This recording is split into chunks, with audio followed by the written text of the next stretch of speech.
What's up, what's up? Welcome to the Joy of Yoga. Today we're going to be talking about poses. There are so many different kinds of poses and different categories of poses. First, there are the anatomical structure of poses. So there's standing, there's backbends, there's balancing, there's kneeling, and there's different ways to structure your yoga flow to incorporate either all of them, some of them, or even take some out if you are trying to modify for injuries and things like that.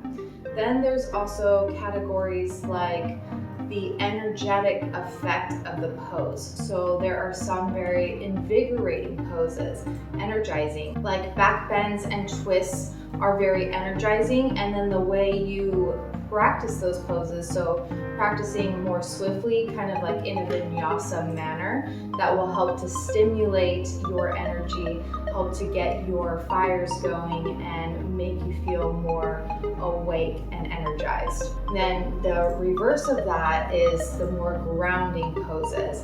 So things where your feet stay on the floor, your whole body is touching the ground is very grounding, and when your feet are touching the floor or your whole body, especially your stomach and your forehead, when they're face down, that is very grounding for your nervous system.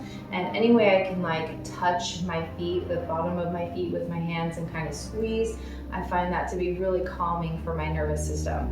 And then just like with the energizing, the way you practice those grounding poses will have an effect also. So when you're trying to ground, you practice things a little bit more slowly, more deeply, you hang in the poses longer, breathe more deeply into your belly, things like that. Then there are also categories like asymmetrical, like warrior twos, warrior threes. Those are very asymmetrical poses. So if you're dealing with scoliosis in your body, you might practice warrior two on one side, but not necessarily on the other side, or reverse warrior on one side and more of a triangle pose on the other side to help mitigate the curves in your spine. Then there's also open and closed. So say you're practicing warrior twos and half moons and horse or goddess stances, that's very opening for the hips. And then if you want to practice more closed stance, like your lunges, your crescent pose, warrior one, standing splits where you're keeping your hips very closed, that's a way to do that. And you never really want to toggle too much between open and closed poses, because that could be very destabilizing for your hips and your sacrum. So learning how to mitigate that is very important. So there are so many poses in the yogic realm, and the way you apply them and what you practice will have different effects in your body and on your nervous system.